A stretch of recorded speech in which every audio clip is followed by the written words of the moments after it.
Welcome to the Uncomfortable Podcast. where we have an open conversation on topics that people are uncomfortable talking about. This is your co-host, Chris Araya, and my friend, Juan. Pires. Yeah, right. How do you say your name? My name is João Pires, or João Pires, man. Just call me João. Wait, how do you say your Joao? I'm just going to say it like an American. Just call me João. Joao. Yeah. But let's say if I was in Portugal and I want to shout your name, I can't say Joao. You could say João. João. João. João. Did I say it right, wrong? You sound like, what do you sound like? João. João. You got mad nasal, man. João. That's kind of creepy. You know you look like a Hernan. You look like a Joao. Hey, Joao. You look like a Hernan. Bro, my man looks like a Hernan. I don't know. Maybe You definitely look like a Hernan. Maybe Or so, like a Rico. it's definitely Or Rico. man. I think it's just my new glasses. So tell us about yourself, Chris. Well, I'm 28 years old, and I work in accounting. Hopefully, I won't do that for too long. I'm a lead singer of a band called OM53, and we do synthwave music based on 1980s nostalgia, and we are not a worship band. We're not a worship band. We are not a worship band. We're not a worship Pretty band. adamant about that one. Yeah, my name is Joao. I'm actually a youth pastor here in New Jersey at Epic Church. Pretty awesome place. I love it. I'm married. I have 2 dogs, and I drink coffee every morning. And I enjoy movies at night. Movies, and I enjoy movies at any time of the day. Anytime. I actually enjoy going to the movies by myself. That's pretty weird. It's way better than going with anybody, because when you go by yourself, you spend some you time, which everybody needs, and also no one's asking questions. That's true, and you get whatever snacks, and you don't have to share snacks. You Like, don't I have to can't stand... Listen, I can't stand when I got the nacho dip and I got to share half of that junk because they don't share... Like, first of all, you buy a bunch, and it's only a little bit. Yeah. You know what I mean? Yeah, Anyways. well, AMC, shout out to AMC, who's sponsoring this podcast. They give you 2 nacho dips. So They give you two cheese dips, and they're always warm. Bro, I'm into the Eden movie theaters nowadays. Eden's, that's AMC has Eden. Yeah. There's a couple in New Jersey, some luxury ones. I like those. I grew up at the Bridgewater Mall AMC, which is in Eden. I wonder how many people on this listening right now has been to the Bridgewater Mall. I don't know, but you keep tapping your shoes like crazy. I apologize. You keep tapping, like you're shaking the whole studio. You shake the whole place. Yeah, Which hopefully sorry it's about it's a foreshadow It's a foreshadow of this what podcast. just shake things up. Shake things up a little bit. We're gonna shake things. Yo, speaking about shaking things up, do you remember when Burger King had fries and like you put the cheese, like the cheese powder inside the bag and then you're supposed to shake it up to make cheese fries? I'm not a Burger King guy. I'm only a Burger King guy when they bring back the chicken fries. Burger King has tacos now, by the way. And no, we are not sponsored by Burger King. Burger King is trash unless they sponsor us. Stop it, is not trash. What if the CEO of Burger King is listening right now? Well, then they got to get their act together. I like Burger King. I like Burger King. I like the tacos. Actually, sorry, I'm lying. I haven't tried the tacos. Why am I saying I like the tacos? Anyways, this is Uncomfortable, where we are we have an open conversation about topics that people are uncomfortable talking about. Yep. And our point is to let people know that we don't have the answers and don't pretend to have any of the answers, but we're not afraid to talk about things. And if anybody out there has any topic they'd like us to talk about or would like to join in this conversation, please leave a comment in all the different platforms that we upload this so that we can join in the conversation with you. All right, what's the topic of the day? We gotta make something up. We didn't even think about this one. Yeah, we got to make this is our first episode. And I mean, what about something that's been in my heart, which is church culture and why a lot of people, and I'm not even talking about necessarily people who are not churched that don't want to come to church. Like people who have been coming to church for a long time and just are kind of over the whole church experience, and also people who have worked for churches like myself, and I'm very open about that have been there like full time, being there every single day, and are kind of jaded with the way that the 2019 church system works. So basically just being burnt out, not wanting to go back, tired. Yeah, like why do you think that's happening so much? Man, I think it could be different for many people. Did it happen to you? Definitely. And I think a lot of it has to do, number one, with the system, and and then the other part, which took me a long time to recognize, was myself being the problem. um, I think the church burns people out because the church is run like a corporation. um, but I think that us as Christians have a lot of fault in that, because our mindset is like, yeah, like we have to be in this church and we have to go do. It never stops. And a person like myself that doesn't know necessarily when to stop ends up running themselves like to the ground, because they want to be so involved in helping and serving and blah blah blah, that yeah, they just end up having no fuel, and you don't realize until your car just completely breaks down, like you the other day at the Parkway. Yeah, here's the thing, man. Unfortunately, church becomes something people have to endure and not something that they enjoy. And that's the moment where church becomes something it was never meant to become. See, I know a lot of people that when they go to church, it's all about what they're about to do. So, in other words, they go to church to only serve. So they walk in through the doors because they have to set up chairs, or they have to teach the kids in kids ministry, or they have to, oh, they're running the parking lot team. I'm going to church because this is what I have to do. And people forget that church was about Jesus. It was about community. It was about being refreshed. It was about literally coming out ready for the week, ready to conquer things, and knowing more about Jesus and giving God glory.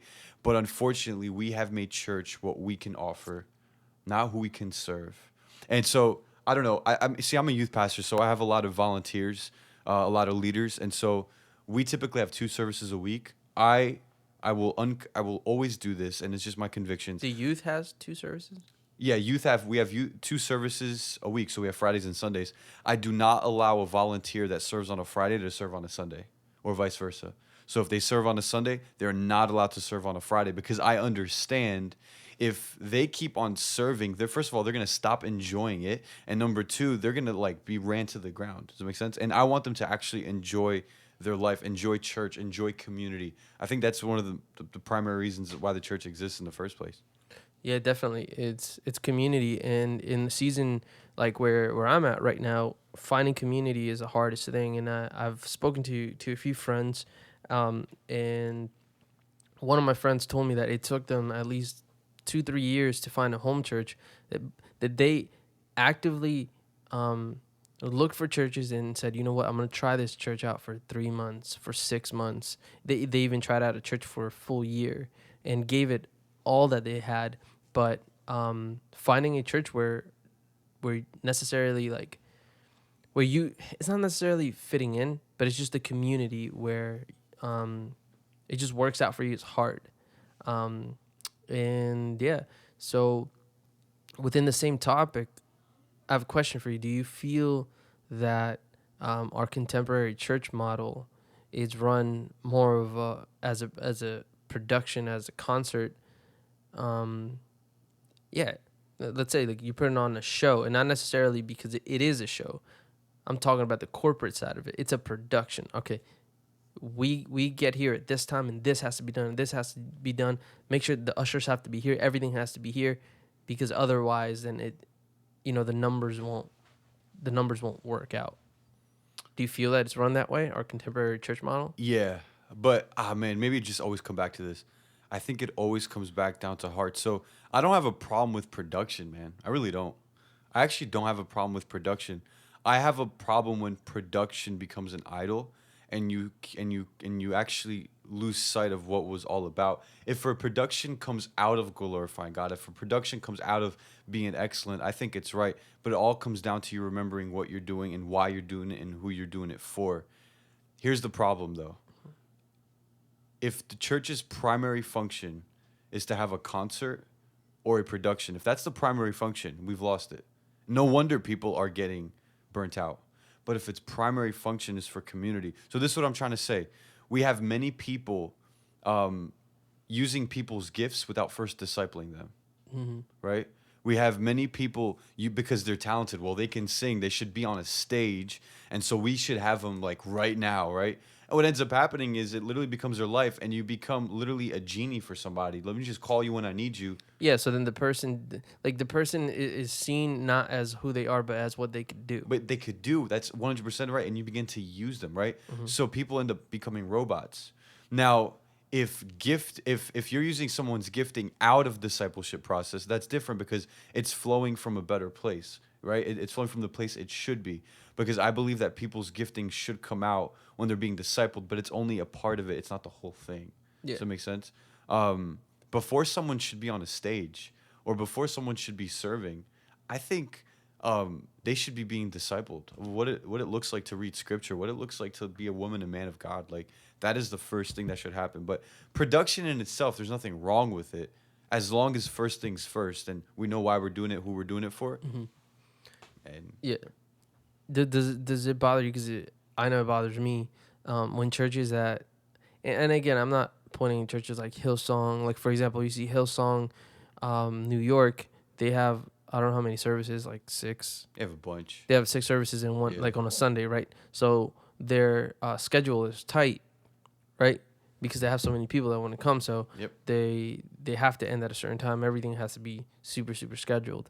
But like, let's say a church that only has like 1 or 2 services on a Sunday, that the leadership is so worried about everything being on time, and you end up having like a service that's like an hour and 15. Yeah. Sometimes even just an hour and a half, like quick. Like everybody do your stuff, hurry up, because people need to go home. People got a life. People got stuff to do. Like, do you think it should be like that? You think it should be timed, or do you think it should be something like we gotta let like the Spirit like lead?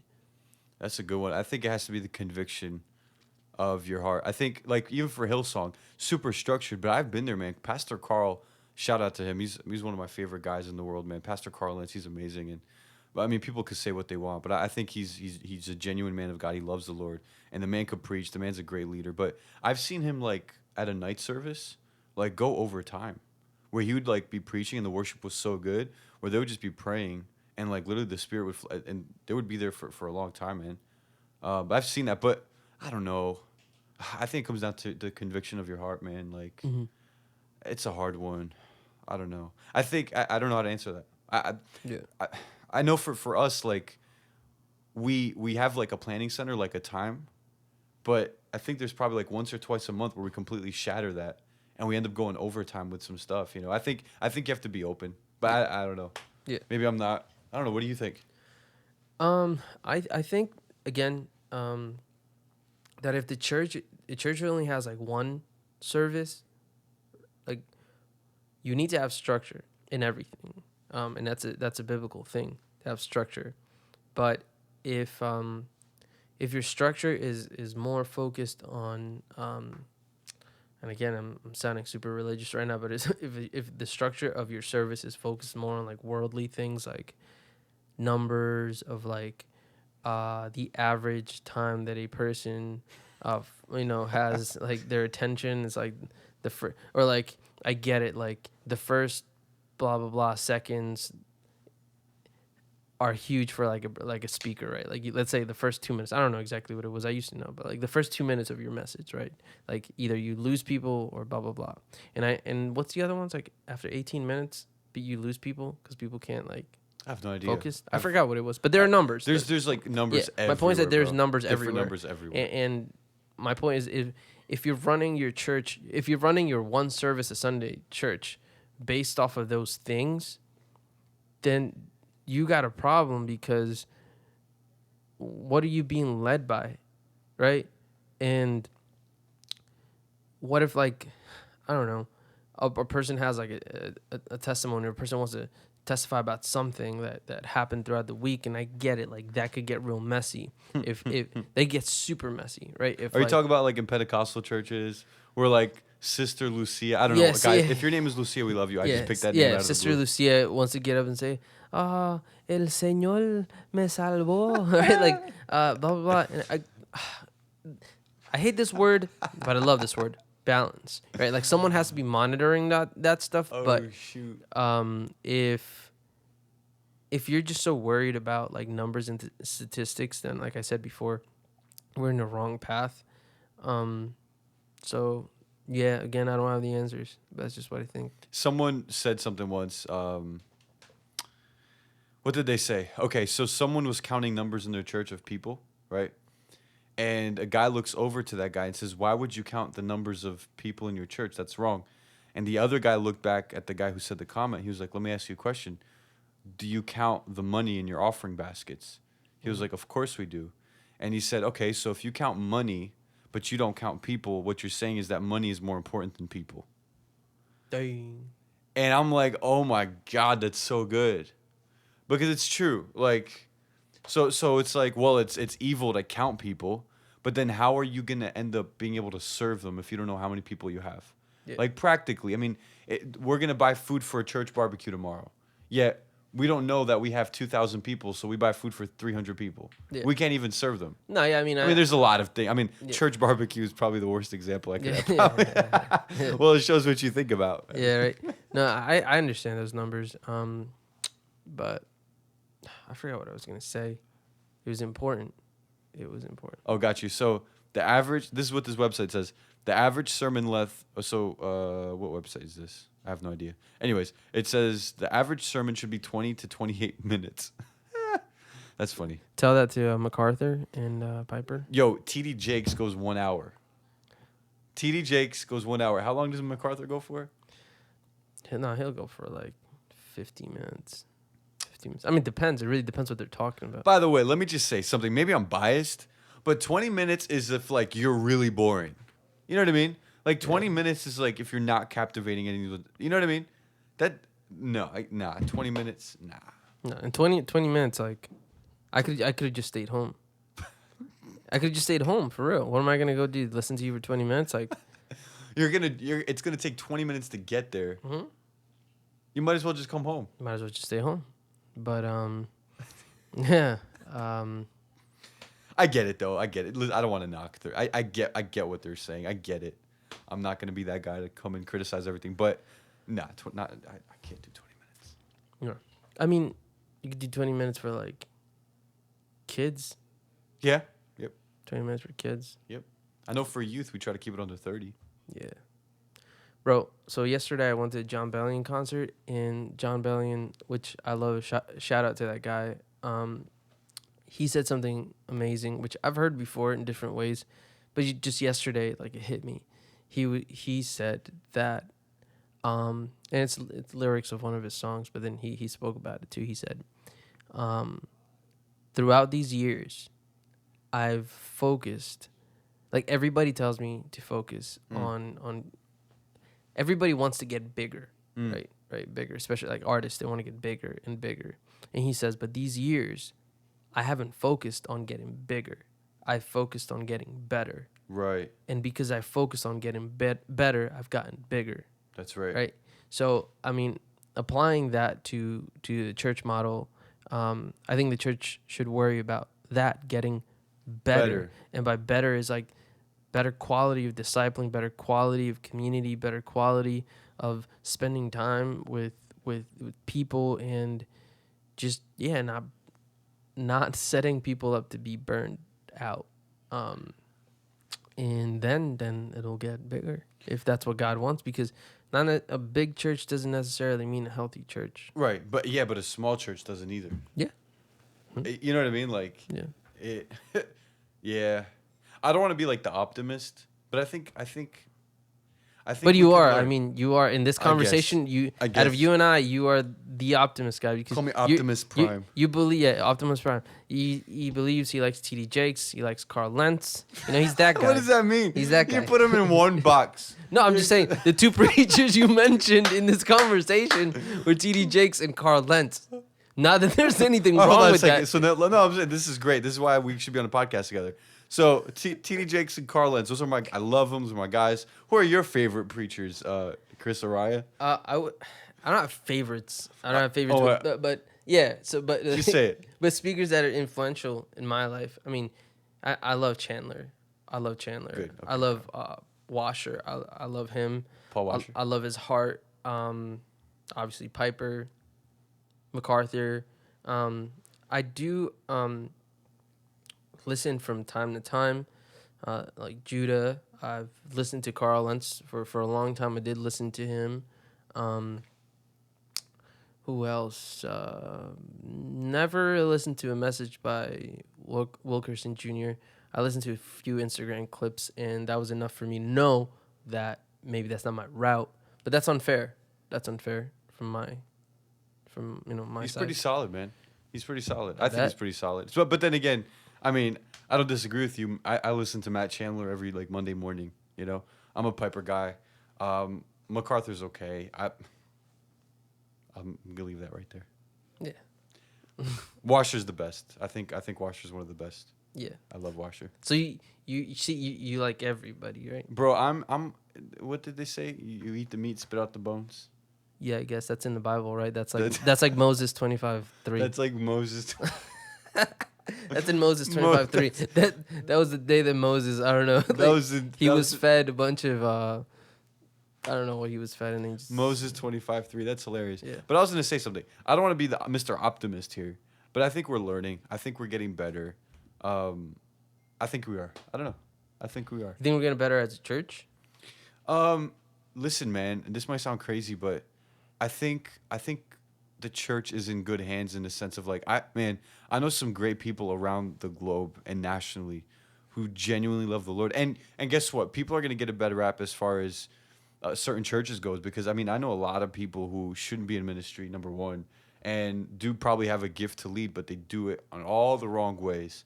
But I know some pastors, man, they're incredible. They're leading their flock. They're leading people. They're loving people. People are coming to the Lord. They're being discipled. I know some great places nationally, man. I can mention a couple of them too, but I don't know, man. Maybe I am optimist.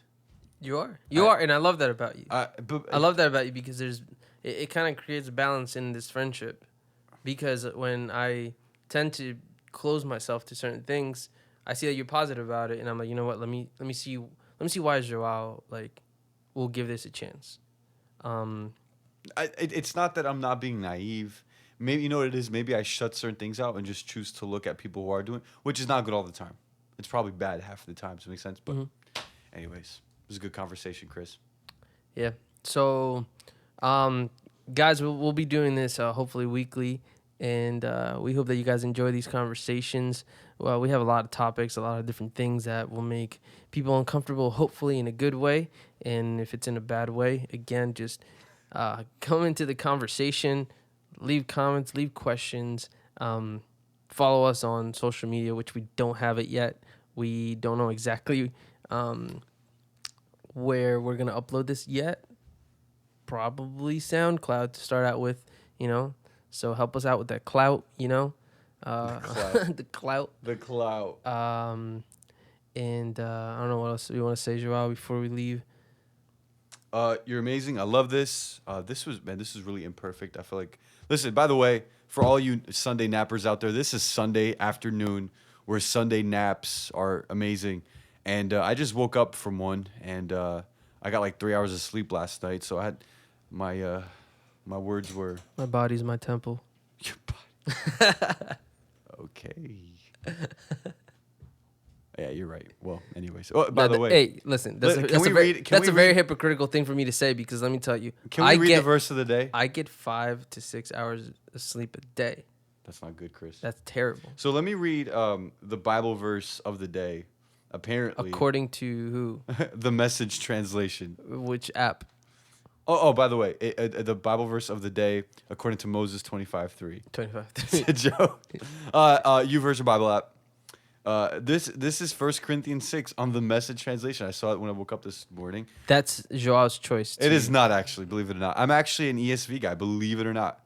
I'm actually pretty reformed in my theology, and people wouldn't believe it because I like certain guys. Anyways, ready? 1 Corinthians 6. There's more to sex than mere skin on skin. Sex is as much spiritual mystery as physical fact. As written in Scripture, the two become one. This is 1 Corinthians 6 on the Message translation, and that was the Bible verse of the morning. All right, everybody. We hope that you guys tune in, that you enjoy this conversation, and we'll see you guys next time.